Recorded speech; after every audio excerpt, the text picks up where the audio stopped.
Halo, selamat pagi semuanya. Apa kabarnya? Kembali lagi kita di PJJ Ekonomi pertemuan kelima. Kita masih melanjutkan untuk pembahasan KD ketiga tentang peran pelaku ekonomi. Kali ini kita akan lebih fokus untuk belajar tentang teori produksi.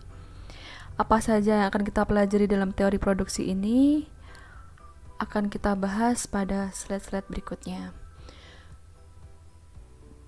Tujuan pembelajaran hari ini adalah 1. Memahami pengertian produksi, 2. Mengidentifikasi macam faktor produksi, ketiga menganalisis teori perilaku produsen, dan yang keempat kita nanti belajar menghitung penerimaan atau revenue dan biaya produksi atau cost. Untuk yang pertama, menurut kalian produksi itu apa? Nah, let's make something. Di pertemuan sebelumnya kalian sudah membuat tugas project, yaitu mari berkarya. Di sini ibu sudah menampilkan 3 hasil karya teman kalian. Ada tas dari stick es krim, ada kotak tisu dari karton bekas, dan ada tempat pensil dari stick es krim. Nah, dari ketiga barang yang sudah kalian buat itu, silakan jawablah pertanyaan berikut ini. Yang pertama, menurutmu apa itu produksi? Lalu yang kedua, sumber daya apa saja yang digunakan dalam membuat kerajinan tangan tadi? Dan yang ketiga, faktor produksi apa saja yang dibutuhkan dalam pembuatan kerajinan tangan tersebut? Nah, silakan kalian tulis dulu dalam buku catatan, ibu beri waktu. Oke. Jika sudah, mari kita akan belajar, kita bahas selanjutnya untuk penguatan materi. Bisa kalian siapkan buku catatannya, bisa kalian nanti jika ada hal-hal yang penting silahkan dicatat dalam buku catatannya. Untuk yang pertama, pengertian produksi. Produksi itu apa? Produksi adalah kegiatan menciptakan atau menambah nilai atau guna suatu barang. Dan menurutmu apa tujuan manusia melakukan produksi? Pasti untuk menciptakan alat pemuas kebutuhan yang nanti akan dipakai oleh konsumen dalam memenuhi kebutuhannya. Faktor produksi ada berapa? Nah, sebelum kita tahu faktor produksi ada berapa, kita tahu dulu faktor produksi itu apa.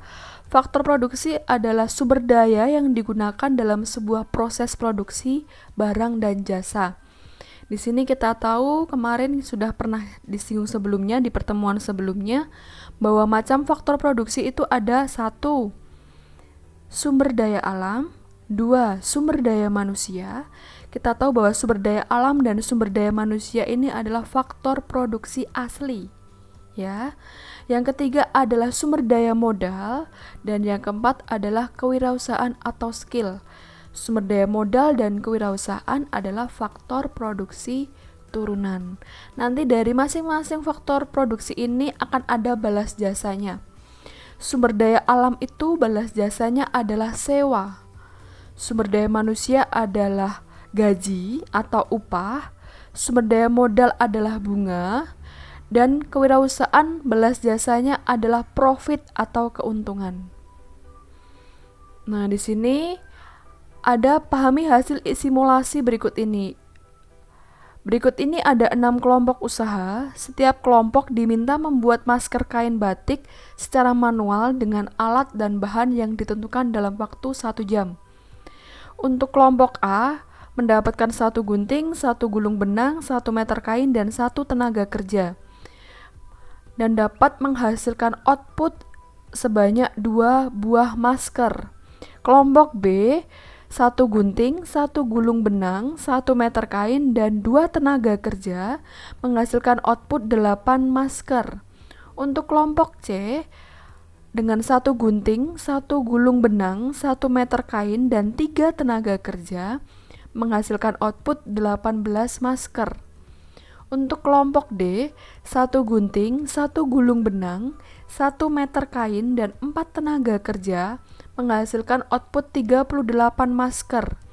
Untuk kelompok E, dengan 1 gunting, 1 gulung benang, dan 1 meter kain, serta 5 tenaga kerja menghasilkan output 56 masker. Kelompok F dengan 1 gunting, 1 gulung benang, 1 meter kain, dan 6 tenaga kerja menghasilkan output 66 masker. Nah, berdasarkan ilustrasi di atas, menunjukkan kegiatan produksi tunduk pada teori perilaku produsen, yaitu the law of diminishing marginal physical product. Sebelum kita belajar tentang teori perilaku produsen, kira-kira menurut kalian, jika kalian sebagai seorang pemilik usahanya, kalian akan memilih pola atau kelompok A, B, C, D, E, atau F. Kira-kira kalian akan pilih yang mana? Pilih jadi perusahaan di kelompok F, atau pemilik di kelompok C, atau di kelompok A? Coba kalian pilih yang mana? Nah, selanjutnya ada teori perilaku produsen tadi. Teori perilaku produsen untuk satu input variabel. Asumsinya, produsen menggunakan satu input variabel yang masih dikombinasikan dengan paling tidak satu input lain yang bersifat tetap.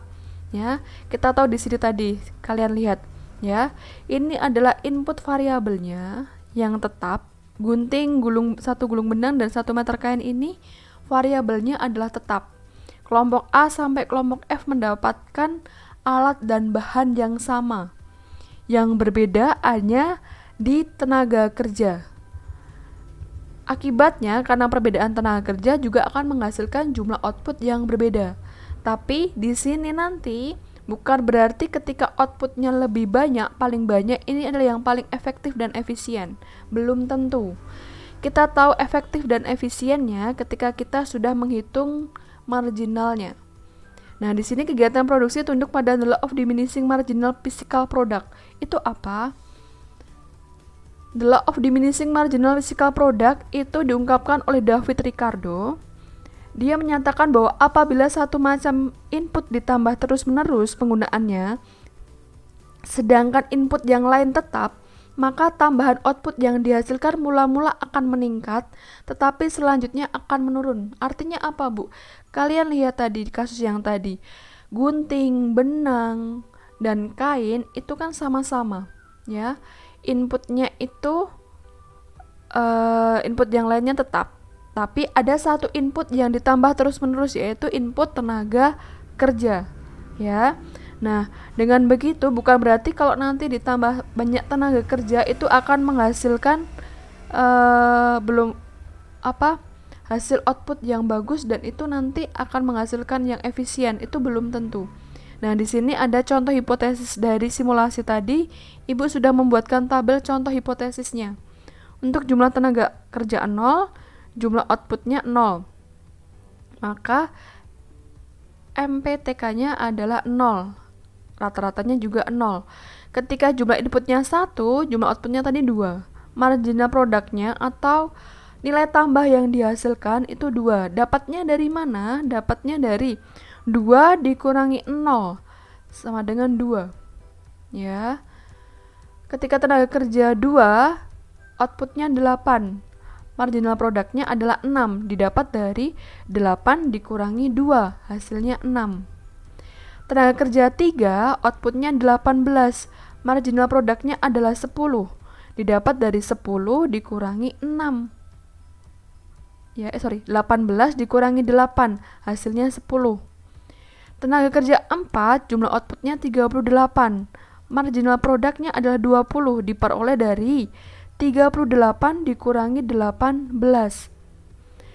Tenaga kerja 5, jumlah outputnya 56. Ya. Dan marginal produknya adalah 18, diperoleh dari 56 dikurangi 38, hasilnya 18. Ketika jumlah tenaga kerja 6, jumlah output yang dihasilkan adalah 66. Marginal produknya adalah 66 dikurangi 56. Hasilnya adalah 10 produk. Ya, dari sini kalian bisa tahu bahwa nilai tambahnya ini semakin banyak tenaga kerjanya, nilai tambahnya akan awalnya akan naik, tapi ketika ada di titik puncak dia akan terus menurun. Nah, inilah yang disebut hukum tadi ya. Jadi di sini bisa disimpulkan bahwa kelompok berapa yang paling efektif? Tenaga kerjanya adalah kelompok D. yaitu dengan tenaga kerja 4. Karena alasannya adalah karena menghasilkan marginal product atau nilai tambah yang paling besar, yaitu 20 produk. Dari sini bisa dipahami? Ya, jika sudah, Ibu lanjutkan lagi. Nah, setelah itu kita akan belajar tentang konsep penerimaan atau revenue. Penerimaan adalah sejumlah uang yang diterima oleh perusahaan atas penjualan produk yang dihasilkan. Dalam ilmu ekonomi, penerimaan itu diistilahkan dengan revenue. Ya, jadi revenue itu kata lainnya adalah hasil dari penjualan, baik penjualan barang maupun jasa. Ya. Nah, di sini penerimaan itu ada penerimaan total atau total revenue. Pengertiannya adalah jumlah seluruh penerimaan perusahaan dari hasil penjualan sejumlah produk atau barang yang dihasilkan. Rumusnya adalah TR sama dengan P kali Q. Dengan TR itu penerimaan total perusahaan, Q itu jumlah produk yang dihasilkan, dan P itu adalah harga jual per unitnya. Ya. Contoh soal seperti ini. Anda menghasilkan suatu barang sebanyak 5 unit dan harga per unit 20.000. Maka berapakah jumlah penerimaan totalnya? Diketahui Q5, P-nya 20. Rumusnya TR sama dengan P kali Q, sama dengan 20.000 dikali 5. Hasilnya 100.000. Jadi jumlah penerimaannya sebesar 100.000. Ya, bisa dipahami? Kalau bisa kita lanjutkan untuk yang B, penerimaan rata-rata atau average revenue. Biasa disingkat dengan AR. Penerimaan rata-rata adalah penerimaan per unit produk yang terjual. Rumusnya adalah AR sama dengan TR dibagi Q. Dengan keterangan AR itu penerimaan rata-rata, TR itu penerimaan total perusahaan, dan Q itu adalah jumlah produk yang dihasilkan. Contoh soal, suatu perusahaan memperoleh penerimaan total sebesar 250.000 dari penjualan sebesar 10 unit. Berapakah penerimaan rata-ratanya? Diketahui TR-nya 250.000, kemudian Q-nya 10 unit. AR-nya berapa? Kita masukkan ke rumusnya. AR sama dengan TR dibagi Q. Hasilnya 250.000 dibagi 10. Hasilnya 25.000. Jadi penerimaan rata-rata sebesar 25.000. Ya. Pokoknya untuk setiap soal cerita, kalian harus wajib menuliskan diketahui, kemudian jawab disertai rumus, kemudian perhitungannya, baru nanti di akhirnya kalian harus memberikan kesimpulannya. Ya. Nah, di sini ada penerimaan marginal atau marginal revenue. Penerimaan marginal atau marginal revenue adalah penerimaan tambahan dari adanya tambahan per unit produk yang terjual. MR itu rumusnya sama dengan delta TR dibagi delta Q. MR itu penerimaan marginal, delta TR itu adalah tambahan penerimaan total, delta Q adalah tambahan jumlah produk yang dihasilkan. Contohnya seperti ini. Ibu sudah buatkan kolom, diketahui Q-nya 1, TR-nya 10. Q-nya 2, TR-nya 15. Nah, untuk MR1 pasti tidak ada ya, tapi untuk MR yang kedua berapa? Kita cari dulu delta TR dan delta Q-nya. Untuk delta TR sama dengan TR2 dikurangi TR1. Delta TR sama dengan 15 dikurangi 10, sama dengan 5.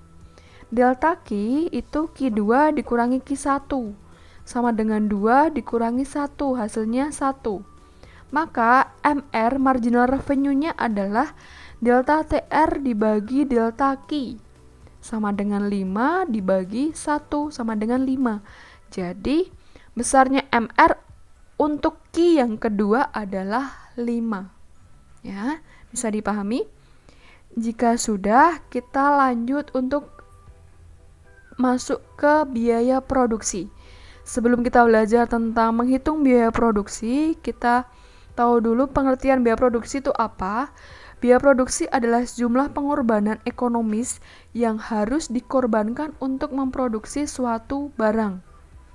Setiap pengusaha harus dapat menghitung biaya produksi agar dapat menetapkan harga pokok barang yang dihasilkan. Biaya produksi dapat meliputi unsur-unsur berikut: 1. Bahan baku, 2. Bahan-bahan pembantu atau penolong, 3. Upah tenaga kerja dari kuli hingga direkturnya, 4. Penyusutan peralatan produksi, 5. Sewa, 6. Biaya penunjang atau meliputi biaya angkut, biaya administrasi, biaya listrik, biaya asuransi, dan lain-lain. Dan yang ketujuh adalah biaya pajak. Nah, kita akan masing-masing hitung. Yang pertama, kita belajar menghitung biaya tetap atau fixed cost. Biaya tetap adalah biaya yang dalam periode tertentu jumlahnya tetap, tidak tergantung jumlah produksi. Contoh, biaya penyusutan mesin, biaya penyusutan gedung, pajak perusahaan, biaya administrasi. Jadi, artinya apa? Biaya tetap ini berapapun jumlah produksinya, biaya tetapnya itu tetap sama. Namun nanti dalam jangka panjang, biaya tetap itu bisa berubah. Tapi untuk jangka pendek, berapapun jumlah produksinya, maka biaya tetapnya adalah sama. Ya. Biaya variabel atau variable cost. Biaya variabel adalah biaya produksi yang jumlahnya berubah sesuai dengan jumlah produksi yang dihasilkan. Ya, jika produksinya sedikit, maka biaya variabelnya juga sedikit. Begitu sebaliknya.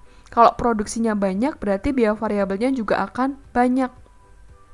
Contoh biaya variabel adalah biaya bahan mentah, upah tenaga produksi, bahan pembantu, dan lain-lain. Contoh seperti ini. Ilustrasinya adalah kita membuat kue. Nah, ketika membuat kue, alat dan bahan yang dibutuhkan apa? Alatnya berarti mixer, oven. Ya.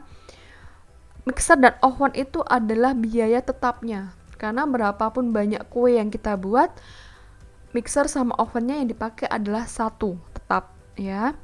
Biaya variabel itu meliputi, berarti untuk membuat kue kita butuh apa saja? Butuh tenaga kerjanya, butuh bahan mentahnya, tepung, gula, susu, coklat, butuh bahan penolongnya yaitu keju, kismis, dan sebagainya. Ya. Oke, selanjutnya di sini ada total biaya variabel atau total variable cost (TVC). Jumlah seluruh biaya variabel yang dikeluarkan oleh perusahaan untuk menghasilkan sejumlah produk. TVC sama dengan VC dikali Q. Keterangannya TVC sama dengan biaya variabel total. VC biaya variabel per unit, Q-nya adalah jumlah produksi.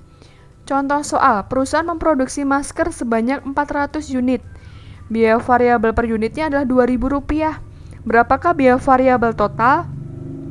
Jawabnya adalah diketahui VC 2000 dan Q-nya 400.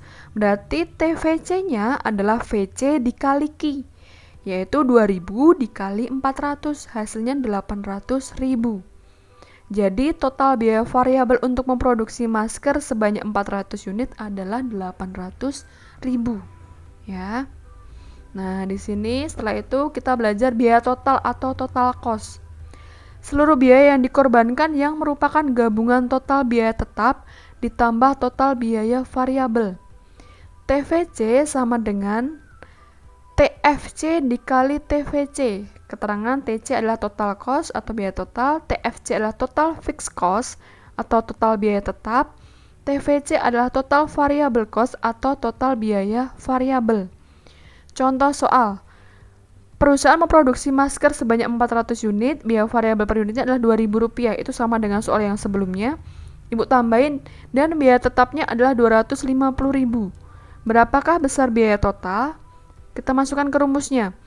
Q-nya 400, VC-nya 2000, dan TFC-nya adalah 250.000. TVC-nya sama dengan VC dikali Q, sama dengan 2000 dikali 400, hasilnya 800.000.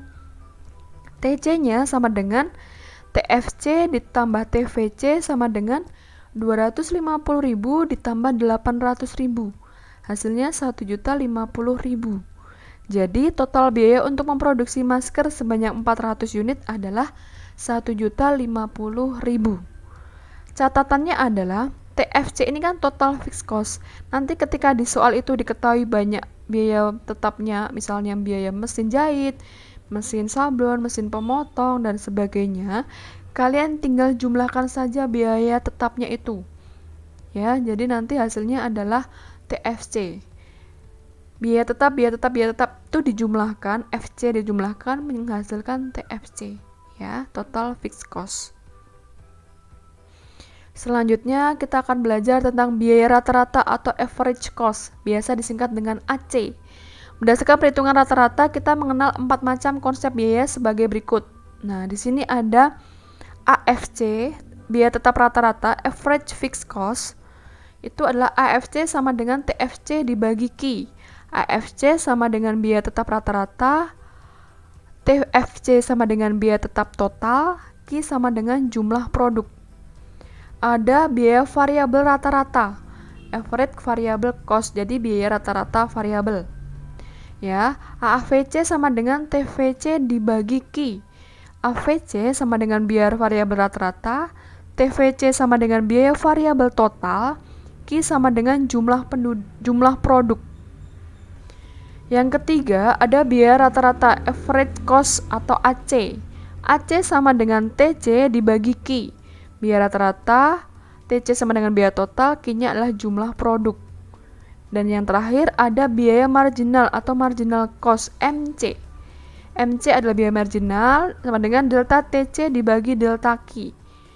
Tambahan biaya total, delta Q-nya adalah tambahan jumlah produk.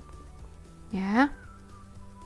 Selanjutnya ada menghitung laba atau rugi. Laba atau rugi adalah selisih jumlah antara jumlah penerimaan dengan jumlah biaya produksinya. LR itu diperoleh dari TR dikurangi TC. LR itu laba rugi, TR itu total revenue atau penerimaan total, TC itu total cost atau total biaya produksi, dan jika hasilnya nanti LR-nya itu negatif, berarti dia rugi. Tapi jika L atau R-nya nanti hasilnya positif, berarti dia laba. Dan jika nanti LR-nya ini nanti hasilnya sama dengan 0, berarti impas, tidak untung dan tidak rugi. Ya. Contoh soal di sini. Suatu produk dihasilkan 200 unit dengan biaya tetap total 25.000 dan biaya variabel per unitnya Rp400. Jika di pasar harga per unitnya Rp500, apa yang terjadi? Laba atau rugi? Dan nanti besarnya laba rugi berapa? Jawab, diketahui dulu Q-nya 200 unit, TFC-nya 25.000, VC-nya Rp400 dan P-nya adalah Rp500 per unit. Ditanyakan laba atau rugi. Kita hitung dulu TVC-nya sama dengan VC dikali Q, 400 dikali 200, 80.000. Kemudian TC sama dengan TFC ditambah TVC sama dengan 25.000 ditambah 80.000, hasilnya 105.000. TR, total revenue adalah P dikali Q, 200 rupiah dikali 500 sama dengan 100.000. Maka LR-nya adalah TR dikurangi TC sama dengan 100.000 dikurangi 105.000. Hasilnya adalah minus 5.000 atau negatif 5.000. Ingat tadi bahwa kalau hasilnya negatif berarti perusahaan mengalami rugi. Ya, kesimpulannya adalah artinya jika di pasar harga per unitnya 500, maka perusahaan mengalami rugi sebesar 5.000. Ya, jadi ketika mampu menjual 200 unit, perusahaan mengalami kerugian Rp5.000. Selanjutnya ada titik impas atau break even point, BEP. Kondisi BEP merupakan kondisi tidak rugi dan tidak untung atau impas. BEP tercapai jika penerimaan sama dengan biaya. BEP terjadi ketika TR sama dengan TC. BEP itu break even point, TR itu total revenue atau total penerimaan, TC itu total cost atau total biaya. Contoh soal. Sebuah perusahaan tas perlu biaya 30.000 untuk tiap tas. Biaya untuk pembelian mesin pemotong 6 juta. Mesin jahit 8 juta. Tiap satuan tas dijual dengan harga 100.000. Tentukan TFC, TVC, TC, dan TR. Yang B, pada jumlah berapa terjadi BEP atau break even point atau impas. Dan C, bila terjual 250 buah, perusahaan laba atau rugi dan berapa besarnya laba dan ruginya. Ya. Kita lihat di sini diketahui untuk A, Q-nya itu kan barang yang diproduksi. TFC-nya itu kita tahu tadi ada mesin pemotong dan mesin jahit. 6 juta ditambah 8 juta, hasilnya 14 juta. TVC-nya itu 30.000 per unit ya, makanya 30.000 dikali Q. TC-nya TFC ditambah TVC, TFC-nya 14 juta ditambah TVC-nya adalah 30.000 Q. TR-nya adalah P kali Q.